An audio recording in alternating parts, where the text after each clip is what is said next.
So I recently played Tomb Raider, and Lara Croft is the most ridiculous action hero that I never knew existed. Wait, was that? I'm on it.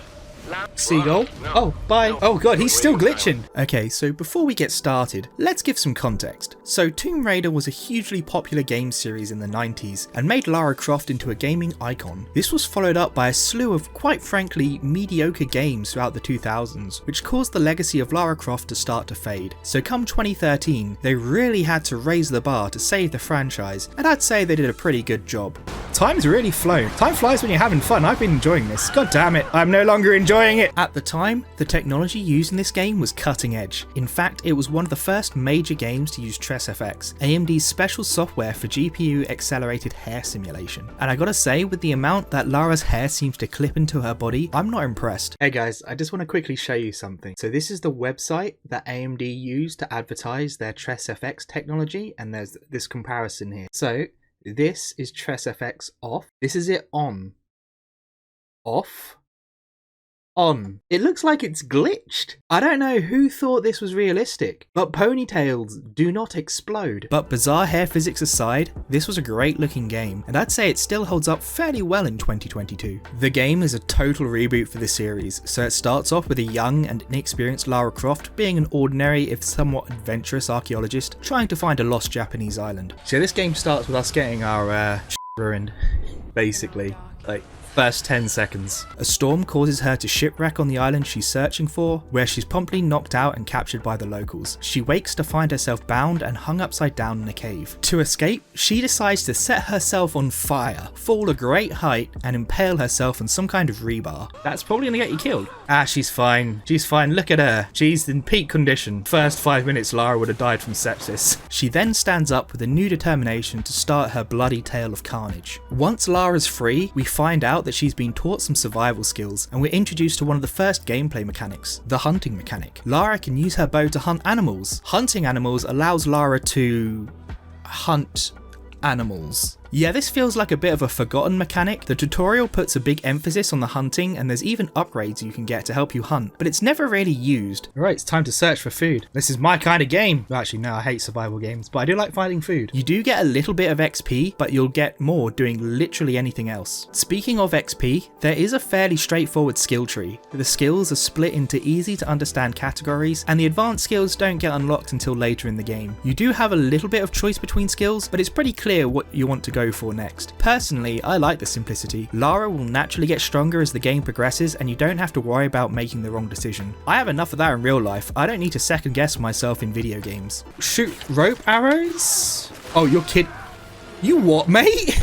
I just hulked out and pulled down a building.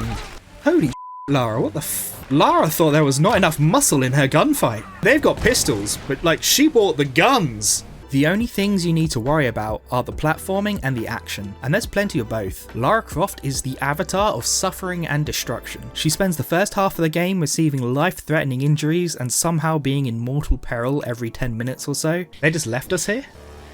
This is why you don't leave your friend on her own. She'll step into bear traps. Wolves? Why does this keep getting worse? Then in the second half of the game, she dishes out an equal amount of pain as if she's been storing up her bad karma. Oh my god, how are we gonna kill him? Oh, Lara. Now from a narrative standpoint, it's a bit jarring having Lara go from a scared, lost and confused girl freaking out about killing a man to having her start to brutally drop bodies like John Wick not 5 minutes later. The girl snapped into full psycho mode quicker than my ex-girlfriend. She's actually doing a war cry. From a gameplay standpoint, it means you'll be gleefully taking out knees, bricking people in the face and popping headshots everywhere. Speaking of headshots, the pistol is the best weapon in the game, and is perhaps too good as it renders the other guns obsolete, at least on the normal difficulty. One headshot will drop most enemies, maybe 2 shots if you're unlucky, and you can't really kill any quicker than that. Wait, I know this isn't ancient. That's what the pistol upgrade does. Oh, I wasn't expecting that. How about that? Oh baby.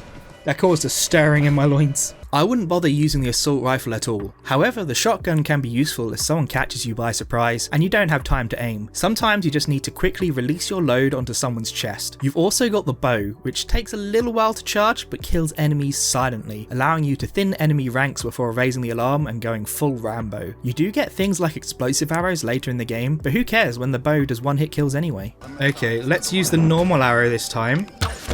That was not the normal arrow, nor was that. Jamie, dude, get your shit together. With this being a platforming game, you'll be dealing with enemies both above and below, as well as running, jumping and climbing around the map trying to get a good vantage point. Play the game right and you'll find Lara to be deadly on so many levels. We're gonna be sneaky. Bonk. Bonk. To break up the action, there are a few pure platforming sections of the game, which are generally pretty easy unless you make poor decisions or fumble the controls. What am I even looking for? It's over here?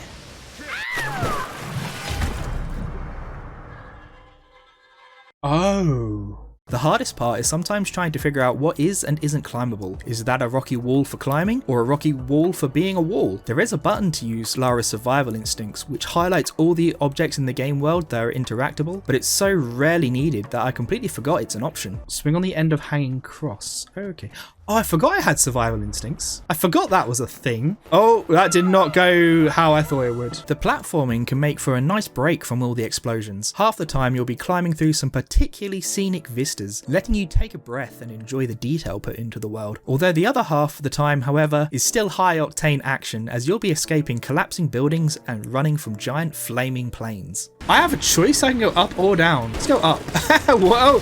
Oh, this is much worse. Oh, Lara, are you dead yet? Throughout all of this, you'll notice Lara getting more battle worn as time goes on. She'll get more dirty, injured, and her clothes will get more torn the further you get into the game. Remember, we're only like halfway through the game now. We've still got a lot more of clothes destruction to go. By the end of the game, Lara Croft's just going to be in her underwear, which I'm totally okay with. Funnily enough, none of Lara's friends will get any of this treatment. They'll be so pristine, they look like they've just arrived for a beach holiday. This is definitely a protagonist does everything game. You can tell that the side characters and by extension the whole story was a bit of an afterthought, but the important thing is that Lara herself and the gameplay got the love they deserved. At the end of the day, Tomb Raider is a game with solid gameplay, a beautiful world and a memorable protagonist. It might not have cemented Lara Croft as the gaming icon she once was, but it was good enough to start a popular trilogy and is definitely worth your time. Guy tried to sell me a Lara Croft once and a Wonder Woman, Katniss Evergreen.